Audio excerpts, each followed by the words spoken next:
man dama doon toog barki seen dama bis wax rek ma doon suul bu fii billaay wala taalaay parce que maanaam opération bi ma defoon dañoo ne ko sa doom bi foog say soxla di def lépp affaire bi nan la ñëwee ci yow. waaw maa ngi doon dox samay soxla mais nag si cadre boobu boo fa duggee xam nga xol li ñu tooy quoi parce que tey maanaam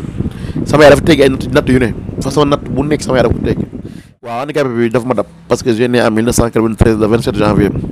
ba may dal c'était en 2000 ñu toog ba si yàgg rek sama yaay ñoo di wax ak man ba si yàgg rek ni ma jugal nga may ma ndox quoi man ko yaay man dama sonn ma jugal nga may ma ndox boobu ma jug ba sonn mënu ma jug nag si la délégué Amar numéro mi ngi sama téléphone nii ay vocal yi waxtaan ma ak moom si live la mu fekk ñaanu moo ko waxuma ko dara mu fekk ko si live ni ma naan jóg ba si Wally Seck boobu avant dëj bi am ba dëj bi amee mu envoyé vocal li ma dëj bi dafa am ma ne ko baax na maa ngi lay déglu te dépp boobu ba léegi nii sa waay man la sa waay day mel ni si que saa da ngay wosa du la jël. d'accord Jimbori nag. karaam mi wat faram dañ doon toog ba si yàgg man ko ñu doon toog mënoo fis gëmal li na baax de maanaam gi ca doomu aadama day nekk yow ñu la gëmal li na baax mais loolu fekk loolu muy wax dëggul ci moom fekk loolu muy wax dëggul ci moom faram ba sama bi génnee damay dem ñu may invité esat may pelee bak esat ñu woo ma téléphone faram romb ma wax nga faram sama bi laa génne Abdou Ala Ndiaye bu ma jël sama numéro ma jël numéro am envoyé ko bu ma ko envoyé ba léegi tontu ma barki Mouhamed daje jërë ngeen jëfati bu baax amaan mbégte bu baax jàkkaarloog yéen waxtu wu ne saa su ne yéen a ngi bàyyi xel télé askan bii di Authentique Pro di am mbégte bu baax tey ñu ngi fi nga xamante ni mooy Pikine ginnaaw raay li ñu fi indi nag bokk na ci artiste boo xam ni macha allah il est pétri de talent artiste boo xam ni il est exceptionnel l'incontournable ñu koy wax Cokos Meles xam naa ne nag tur bi dina jaaxal ñu bëri mais ponk yu bëri incha allah bu ci yàlla àndee dinañ ci waxtaan ak moom dugg ak moom ci carrière yi lu waral tur bi ak li nga xamante ni jot naa ko dox fi nga xamante ni mooy koñam laaj ko ci parce que déggoon naa dajale woon na ñaar balaa loolu ma nuyu la bàyyi la nga sargal. amee ginnaaw ba ci sant yàlla juri sant bi dañuy sant baax suñu ñaar waajur xam nga di wax ni jërëjëf yaay booy jërëjëf yaay booy jërëjëf yaay booy doomu aadama nit ku nekk da nga war a sant sa yaay juróom-ñaari yoon parce que nit ku ne am loolu sa yaay parce que ki la ëmb juróom-ñeenti weer benn jour ñëw xaw kaa gaañ kooku am loo fayam ak noo munti mel sa yaay la tey boo baaxee sa yaay la soo bonee sa yaay la kon nag maa ngi gërëm waa gaa yëpp waaw di gërëm képp ku ñu seetaan incha allah rabbi di bëgg baax. jërëjëf ñun tamit kontaan nañ ci dalal bi nga xamante ni dalal nga ñu ci sonn nga lool ñu ngi ciy jéggalu parce que fi may waxanteeg yow rek Grand Théâtre nga jóge woon da ngeen fa amoon programme ñu invité la fa kon cela veut dire am na looy pesé si dëkk bi kon boo laajee monsieur le maire Pikine ginnaaw raay war nañ la kaa mën a jox ñi nga xamante ni dañ lay seetaan te xamaguñ la kan mooy Cokos Meles. waaw mais Cokos Meles moo nekk un artiste xam nga Cokos dañu naan ko Cokos Meles le jeune talent de la commune de Guinaw Rail l'avancée de la commune de Guinaw Rail Cokos Meles dafa nekk artiste boo xam ne nii xale bu ndaw la mën li muy def xam li muy def xam fu muy jaar ba noppi di ànd ak ay kàngam Cokos Meles boo ko déggee moo nekk maanaam gars yu bëri dañuy riire mbir te xamuñu la mooy Cokos Meles Kayraay Cokos Meles Kayraay ça veut dire que maanaam benn jour dama nekkul sama benn gaayan maa ngi koy nuyu au passage Abbas Sey mi ngi Belgique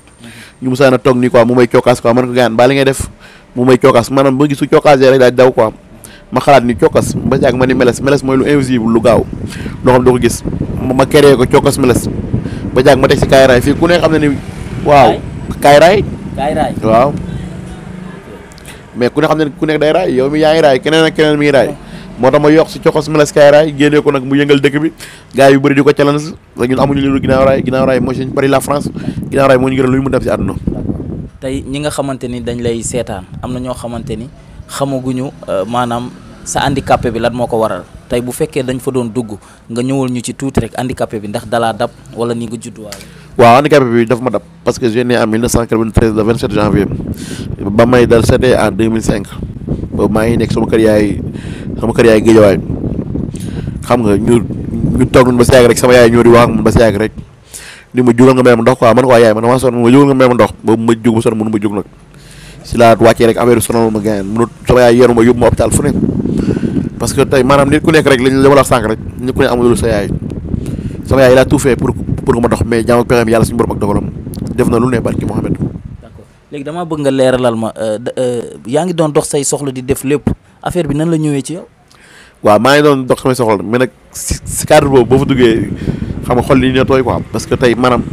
sama yaay dafa teggi ay natt yu ne façon natt bu nekk sama yaay dafa ko teggi 500000 400000 lu ne barki Mohamed ñëpp ngir bëgg ma wér mais jaam ak pexeem yàlla suñu borom ak dogalam. mais donc man dama koy sant yàlla en fait li ma nekk ni dama ci fier bu baax a baax su ma demee ba dugg ci aar teral sama yaay sama papa rek moom la dugal parce que tey benn samay morom yi taw si télé di yelwaan gënuma leen parce que man ak ñoom ñoo yem fa yàlla barki Mouhamed.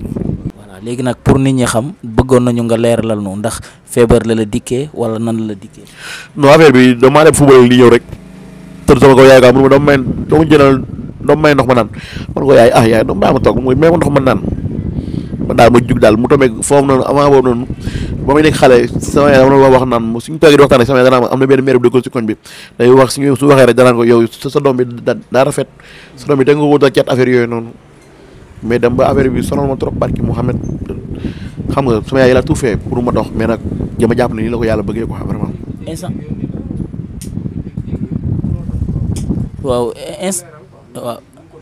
instant bi nga jógee munoo dox foofu sa xel lan la njëkk a daj. non sama xel daj si leneen loo xam ne Baye Fall damay xalaat ni dama doon dimbali maire bi parce que tey nit ku nekk boobu maa ngi fi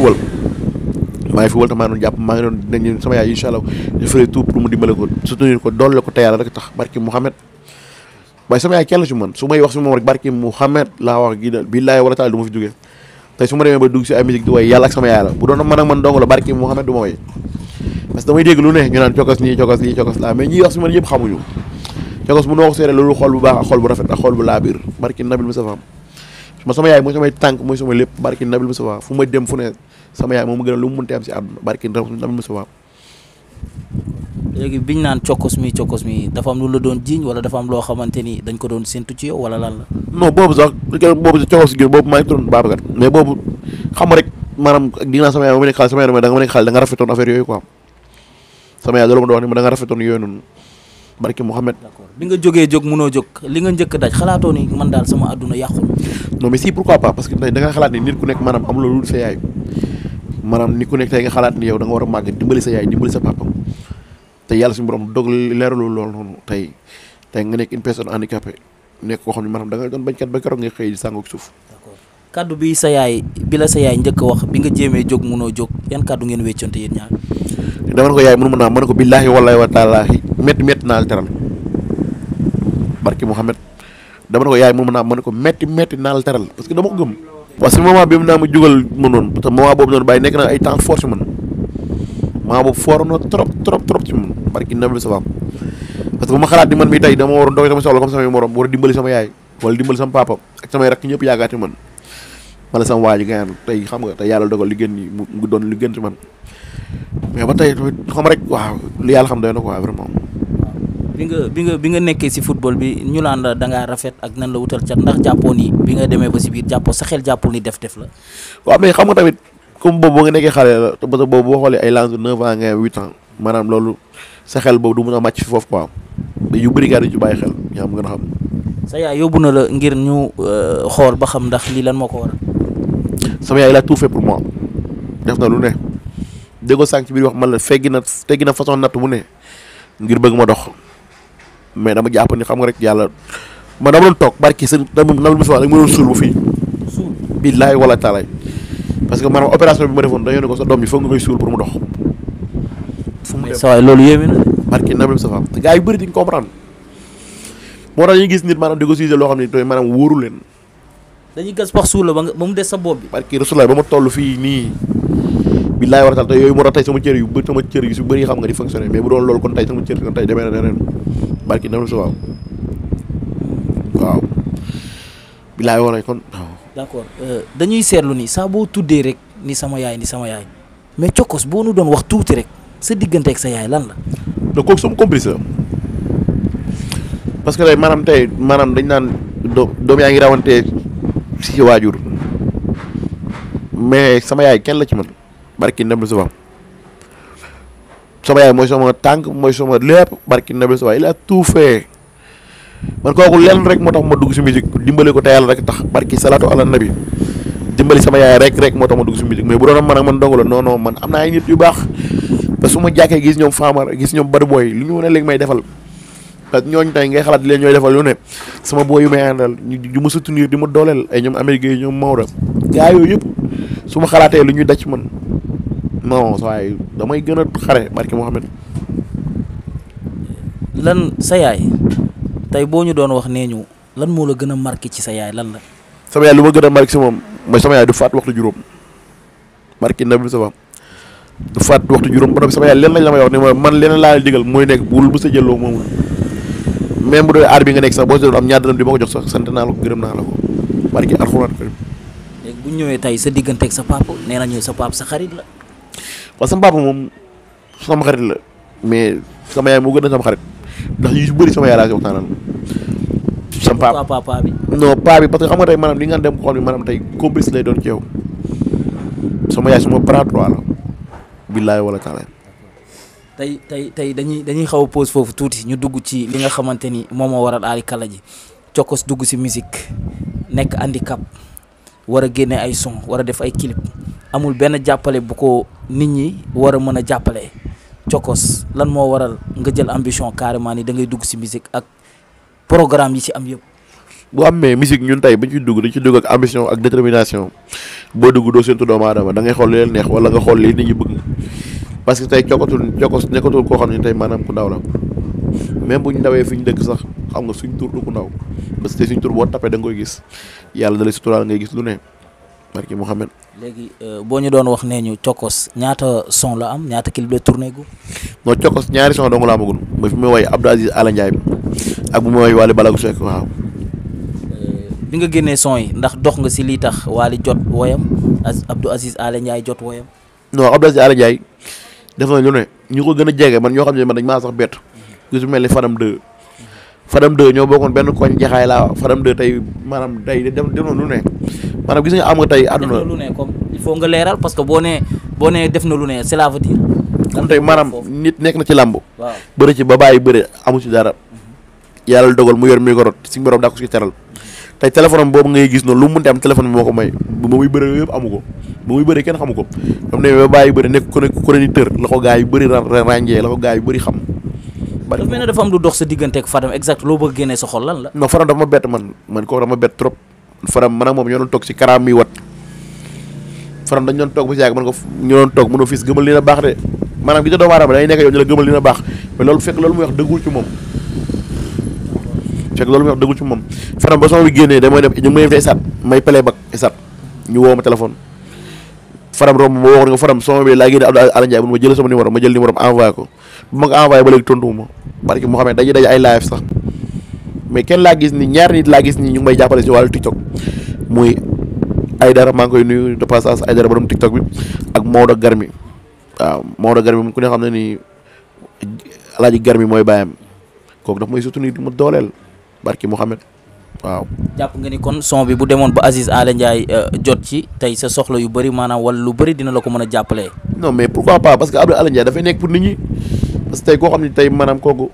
taalibi Seex la sëñ Babacar la doy la Bakar dara man arloo ku ma ci am góor-góorlu su ma rusoo sama bàyyi ku ma woo foto ma wuy la te ñun ñu nekk ay taalibi Seex pur et dur xam bu baax fu ñu teg suñu tànk xam bu baax fu ñuy jaar kon donc kooku bu ñu ko woowee dañ ko war a woy bu ñu ko woyul dañ ko war a woy moo tax ñu woy ko. kan mooy sa idole ci musique.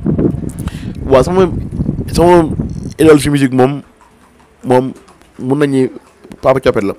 Pape Thiopet waaw Pape Thiopet ak Mbaye Si Ndiaye ñoo sama idole quoi vraiment. lu tax nga choisir ñoom ñaar. non Pape Thiopet dafa am lu mu def si ñun parce que Pape Thiopet dañuy daje mësuñu xeeb benn yoon fu ñu mësaan a daje dañuy conseillé defal lii jëlee lii teg fii jëlee lii bàyyi lii te bu ko nekkoon tey yëpp du ko def barki Mouhamed billaay war a taale. d'accord léegi li nga xamante ni bëgg naa ko mooy nga am loonu woyal tuuti may ko téléspectateurs yi nga xamante ni ñu ngi seetaan Authentique Pro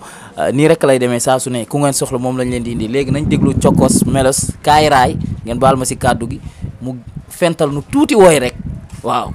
fental nu tuuti woy. bu amee Cokkos Melos dafa nekk ni koo xam ne ku ñàkk ñaan la ne ko jëlal foobal nangul ko jaay naa la maa la ko lebal ku wétu ñëw wan da ngaa ñaan yàlla féexlu ba faja badu do fen doo jëw ku doo tas yi mbokk badu booy ne ko liggéeyu nday piccir la ci doom toos ba yegsi na badu yaay mbokkum nday yu faamara kenn demul bala ne ko kañ a ànd neex na trop mais ko bàyyi mu dem ak i mbaggam te badu booy ñaanuma yàlla bàyyil la ndax boobu ba léegi yaa ngi may soutenir di ma dooleel saa yu ma jàkkee gis la saa yu ma jaaxlee gis la kon badu booy kenn du yow ci man mbokkum nday yu faamara mbokkum nday aali booy kenn demul bala. loo woyal Abdou Aziz Ala Ndiaye. Abdou Aziz Ala Ndiaye sama bi moom dama la koy jox nga après nga teg ko ndax sama Abdou Aziz Ala Ndiaye li ma si woy nit mën na ko woyaat lu mel noonu si kaw suuf. ah bon barki Mouhamed. kon yow da nga jàpp ni muy Sidi Diop muy Wally muy Youssou Ndour muy Baaba Maal li nga woy Abdou Aziz Ala Ndiaye kenn musu ko woy si àdduna. barki salaatu ala nabi Abdou Aziz Ala Ndiaye nit du ko woyaat lu mel noonu billahi wallahi wa taala nit du ko weer lu mel noonu. foo ko teg wóolu sa bopp la wala am argument lan la. non son bi dafa dal ba noppi ñu si wax ñëpp da nga xam ne ñii yéene la ñu wax ak yéen man. ñamal ma ci tuuti ma xool. waaw dama ne ko Abdou Alé Ndiaye loo mel lu ne ak loo yor lu ne yaa ko moom wëruloo di àbb baa ngay wër di taxawaalu ni ko Abdou Alé Ndiaye yaay borom Tiwaawan Abdou Alé Ndiaye kenn demul bala nee naa ko doom ju ndeyam gërëm kenn du ko yërëm te Abdou Alé Ndiaye yaayam da ko gërëm baayam gërëm ko fu mu jaar yoon la fekk sama booy bi jàpp si mbaar bu neex waaye ko lu neex lu amul fenn moo tax man la sama boobu noonu baal ma envoyé ba nga diglu ko ngay xam ni comme numéro bu new. d'accord léegi dañuy teg foofu suñu tànk ñu dugg ci fi nga xamante ni foofu nga woyee daj dëpp gi ki nga xamante ni mooy doomu Papa Thione doomu Jaaga mooy ki nga xamante ni l'international la yàggul dara gis nga ko ni mu def Adidas Arena nga génneel Wally son Wally jotul si woy bi amuloo ay retour ndax da ngaa amul jàppale ba tax eggul ci son bi eggul ci moom. non Wally Ballago Seck bañ ko wooyee ñu ko gën a jege lañ ñu ko woo. mooy ñan ñu si bëri. kan ak kan ñi ko ñu kenn laa si nga xam ne moom mooy nitu kàddu te bu léegi maa ngi déggante moom muy Ndeye Ndiaye Banaya. Ndeye Ndiaye Banaya orchestre Wally yëpp moom kese moo si nitu kàddu. waaw moo si nitu kàddu. parce que moom si Ndiaye Arma. non ñooñu amu seen numéro téléphone parce que li ma wax dafa leer parce que ba ma waxee nee naa man Mbaye si Ndiaye mooy sama idole parce que Ndeye Ndiaye Banaya yàlla fa dogal ñu dajee ba muy nekk Sidi Diop lañ xamante mu seega ne man te danga moom su ma ñëwee soirée Sidi Diop sax même su wàccee sax day yëkkati xaalis jox ma li ma yelloo. mais comme que am nga Ndeye Ndiaye Banaya si groupe Wally kay kon yow nga jot Wally wala mu jot si son bi loolu yomb na. waaw mais xam nga tey nekk ak nit xamante ak nit du tax maanaam nga am accès si nit ki parce que moom dafay liggéey contrat dafa am sax weer wi dee ñu koy fay kon donc bokkul ak ñun ñi nga xam ne tey bokkul ak ñun ñi nga xam ne tey dañu bëgg a gis maanaam Wally Seck ñu ko gën a jege rek jaaj ñoo la fa mën a yóbbu te ñu ko jege ñu bëri ñu su bëri mooy loolu man ñu su bëri sax man dañ maa jaaxal barki Mouhamed li ñu naan buur ayul dag yaa ay Wally Seck amul benn problème keroog ba mu ñëwee di jaale Aziz bii rek Aziz Dabala rek suñu mag yi yàlla na ko yàlla yërëm te xaare ko àjjana ndax ñun doomu ginnaaw raay lañ keroog ba fi Wally ñëwee di ko jaale rek da ngay gis Wally Seck nga xam ne kii nii maanaam nit dong la quoi ba gars yi di wax sax daa suñu daal yi dugg si biir te mënoon na woon sol daalam dugg si biir ndax Wally nekkatul ni ku ndaw si biir fii réew mi tey buñ la déggee nga ni buur aayul dag yaa aay dafa mel ne dafa am loo bëgg a wax foofu lan la. waaw mais lu ma wax foofu mooy maanaam tey nit day ànd ak yow comme tey man damay soxla bari booy wala nit soxla bari booy nga ne noonu nit bu la mi soxla bari booy de si man lay jaar ma nopp loolu amul chance loolu ça n'a aucune chance amul benn sens te Wally Seck ñu ko jege ñëpp maa ngi seen numéro téléphone waaw délégué Amar boo duggee néegam am na benn photo Wally Seck bu fa nekk Wally Seck ak Marché Ibrahima Fall ak Tidala Fall boobu maa ko jox Wally Seck Mbour laa ko joxee tableau boobu maa ko joxoon Mbour délégué Amar numéro mi ngi sama téléphone nii ay vocal yi waxtaan ma ak moom si live la mu fekk ñaanu moo ko waxuma ko dara mu fekk ko si live ni ma naan jóg ba si Wally Seck boobu avant dëj bi am ba dëj bi amee mu envoyé vocal li ma dëj bi dafa am ma ne ko baax na maa ngi lay déglu te dépp boobu ba léegi nii sa waay man la sa waay day mel ni si que sa waay da nga koy woo sax du la ko jël. d'accord Jimbori nag ku jege Wally Seck la maa ngi koy lancé message di ko lancé appel moom tamit wax dëgg fa yàlla moog Wally xamante nañ bu baax maa ngi koy lancé message pour à ce que mu jàppale la son bi mën a dem si Wally wala nga mën a gisanteeg Wally tey bu fekkee dañuy wax ci wàllu musique dafa mel ne comme si que da ngeen a xaw a tumrank yéen ñi nga xamante ni ay handicapé ngeen lu tax ma wax loolu parce que Ablaye Mbaye moo fi nekkoon yoroon seen voix fu ngeen mënul woon yegg moom moo leen fa doon yeggale di leen fa taxaw tey Ablaye Mbaye yàlla na ko yàlla yërëm xare ko àjjana dem na nekkatu fi mi ngi si biir suuf mais tey absence su Ablaye Mbaye. non absence su Ablaye Mbaye moom beneen affaire la parce que koo xam ne nii tey maanaam tey xam nga Ablaye Mbaye lu mu woy rek jàpp naa ni man néew ma handicapé du ko gaaw a woyaat de mais lu yomb quoi parce que tey Ablaye Mbaye da ngay xool Ablaye Mbaye kenn ñàkkul ko lu yaayam Ablaye Mbaye yaayam rek moo ñàkk. parce que nga am sa doom mu lay bégal loo am lu ne maanaam lu bëtam làggee noonu loolu lay teralee te lu mu mën am lu ne baatam moo ko may barki Mouhamed. bi mu tuddee Ablaye Mbaye damaa sentir dafa mel na comme si que sa xol dafa tooy lan la. non mais kooku dama yàggoon a rêvé bokk ak moom seen. dama yàggoon a rêvé bokk ak Ablaye Mbaye seen barki Nabil Moustapha mi ngi ci dëgg maa ngi ci fin yàlla na fi mu tëdd gënal ko fi mu jógee vraiment. waaw parce que su may xuusee si moom kaa na xam nga rek man tama yi rangoon ngay dafa gaaw a wàcc quoi moo tax waaw. Ablaye Mbaye lan moo la gën a marqué si moom ndeysaan. non Ablaye Mbaye am na certain jour maa ngi ko dégg mu naan handicapé noble la donc maa ngi ko dégg mu naan handicapé noble la parce que boobu wax loolu rek ñu boobu nga xam ne kii maanaam yéene lay waxee yow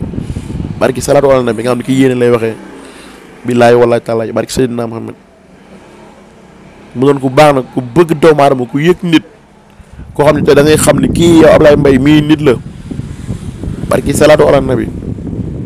parce que amoon nañu yéene boo xam moom seen en fait barki amoon nga nga tudd Ablaye Mbaye sa bët yaa ngi taara ngoñ lan nga dund sa àdduna loo xamante ni moom moo la gën a metti sa àdduna loo xam ne dund nga ko tey boo si doon dellu si sa xol tooy. non li ma gën a metti sama àdduna moom mooy leen rek mooy keroog bañuy sargal Abdou Aziz Ala Ndiaye dañuy sargal Abdou Aziz Ala Ndiaye ñu invité ma waroon playback avant may yéeg rek gars yu bëri ñu ngi siisu naan booy bu mu yéeg kenn xamu ko bañu pas géwél bu yoroon micro bi sax daan waay kii na wàcc seen bi waay mais pas Ipongaari non kooku laa xam ne góor la quoi Ipongaari jour boobu dafa ma soutenir ni kii bu jëlul micro way wallaahi lamb dootuma si waxati da kii ak ni mu mel way Abdou Ala Ndiaye ngeen siisu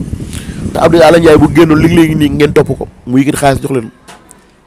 mais xanaa ku xool ni nga mel sax yow war laa dimbali mais pas ngay ñëw si scène ñu invité la nga nekk invité ñu lay siis lan la. barki Seydina Mohamed promoteur bi laa njëkk a waxal ni ko dama bëgg a playback ndax dama dégg da nga tuddee Abdou Aziz Ndiaye lamb mais ba ma ko waxee ni ko da nga tuddee Abdou Aziz Ndiaye lamb dana ma ñëwal yàlla baax na fii moom ni ku nekk sa wërsëg ngay lekk mais ba mu ñëwee si lamb ji moom laa njëkk a woo mu aju ma moom promoteur bi. barki sëñ Saliou Mbacke moom laa njëkk a woo mu aju ma billaay wala taalaay nangu ma lijjanti mais booy bu ma àndal muy mëma nekk bañkat parce que tey nga jëlee nit fii tey buuxee ko bay saat rek yombul parce que tey maanaam tey bu fi moyens yi nekkoon dañuy jël taxi dem waaw. ñi nga xamante ni say am di jàmm tamit ñu ngi lay jàppale di la soutenir foo dem ànd ak ñoom parce que gis nañu am na photo boo xamante ni sax tey xëy nga suba teel statico mu mel ne dafa am lu mu la def ñoom ñëpp ñu taxaw sa ginnaaw ñu jiital la yow nga taxaw si kanam dafa mel ne comme si que am na benn marque bu muy def si ñoom. waaw programme boobu bokk na si programme bi mu jëyee bu ma gën a marqué ndax boobu maa ngi si doon sargal Famara muy bu amoon inda quoi ba Famara laa tuddoon bis bi ma tudd gis Jibi Gueye fii tudd gis Matar Fall fii gis Baba Meng loolu rek waaye motivation la mooy maanaam yow xam nga li la war te ñooñu ñëpp woy nañ fu ne jaar nañ fu nekk te ñooñu ñëpp amuñu loolu ginnaaw raay mooy suñu lépp mooy suñu Paris la France ba fii ginnaaw raay ba am ay bañkat su ma xalaatee si yàq rek wala ay baru booy rek du mos a bàyyi suma àdduna damay gën a ñafe barki salaatu ala nabi. tey bu ma la doon wax ni la xam naa li ñu desee si temps léegi mu jeex artistes yi nga xamante ni mës nañ la contacter wala programme am ku si mel ne Wally Sidi Diop Bass Thioung artistes yu mag yi daal ba ci Youssou Ndour ñoom Baaba Maal amul kenn ku la mës a jox invitation. non Bass Thioung moom il a tout fait waaw Bass Thioung nit la ndax kooku damay tëgg ay événement damay dem gàllam parce que damay recevoir Bass Baye Fall la Bass Thioung Bass yi ménage na Sibéru damay toog mu may conseil ni mu fi sama ne ko naa mun ma delal lii nga bàyyi nga def lii bul yàqamte dërëm yi àdduna dara xëyul sotti waaw di ma wax loolu quoi ba si Elas Keita mi nekk France waaw ñun samay nit lañ ay Baba Meng ñooñu samay nit lañ dama am ay Elas Keita ay Bass Thioung daa am fu ñu jaar man ak ñoom. bu ñu ñëwee ci projet yi fan la toll lan ngay teg si loxo fan si ak décembre bi nga xamante ni ñu ngi ci jeexalu at bi. waaw décembre bi moom xam nga rek. waaw comme parce que dañuy faral di jouer Mbour soirée bëri na trop mais woo nañ ma téléphone mais man maa bañ ko am man maa accepté wul ko am. kañ la ñuy xaar ci yow nga def concert may ko waa Pikine ginnaaw raay ak say fans. non sama anniversaire bi le 27 janvier ndax boobu bëgg naa si sargal jabaru maam Cheikh. waaw. madame Ndoye. waaw parce que kooku sama nit la quoi. waaw moom Ndéla parce que dafa ma soutenir Ndéla dafa ma jàppale si lu bëri barke Mouhamed. parce que tey maam Cheikh bëggul ku dul Ndéla.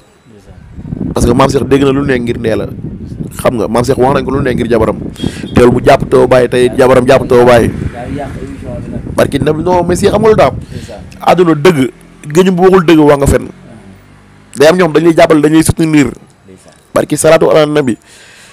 parce que programme yi may xeelu yi su bëri su ma ñëwee di defaru ay affiche fii si réew mi du ma fay dërëm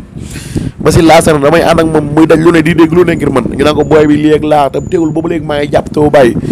ma lu si bëgg ginnaaraay lu si passe bari way nga may fekk ba mu fekkul sama booy yi may àndal barki Mouhamed. d'accord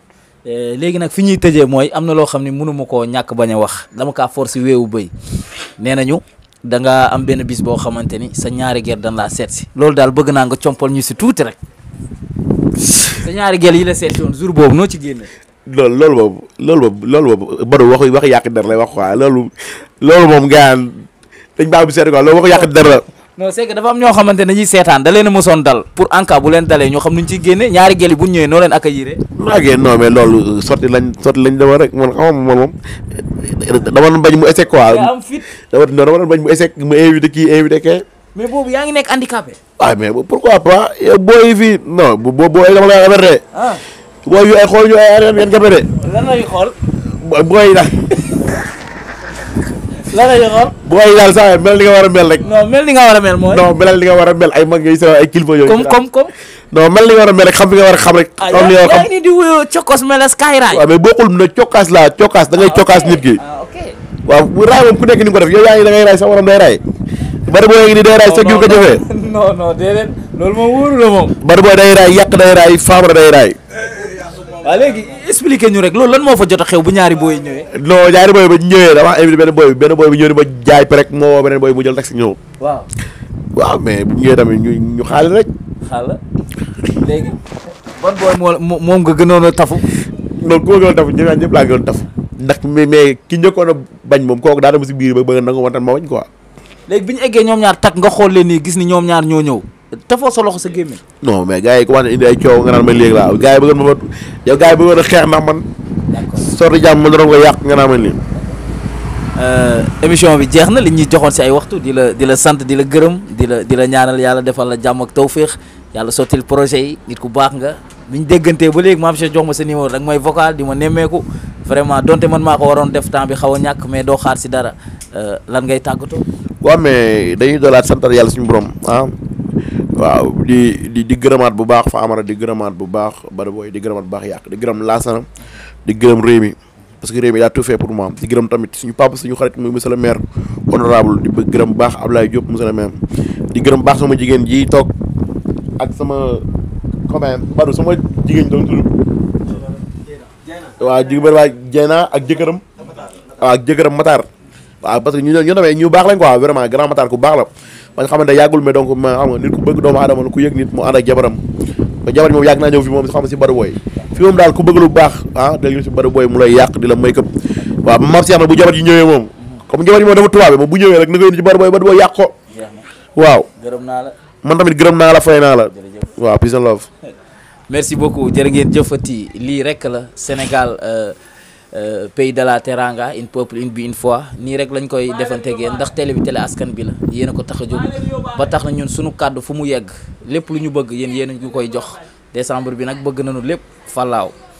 am na koo xamante ni maam Cheikh mënuma koo bañ a ñàkk bégee sama grand frère la sama xarit la day fêté anniversaire am le 29 décembre bi ma ci woo képp koo xamante ni yaa ngi fii ci Ndakaaru wala li ko wër Pape Sall borom Espagne borom Géejawaay borom Jaxaay maa ngi lay souhaiter un très bon anniversaire happy birthday tudal 100 ans sans ordonnance beaucoup de santé réussite totale di nuyu ki nga xamante ni tamit moom mooy chérim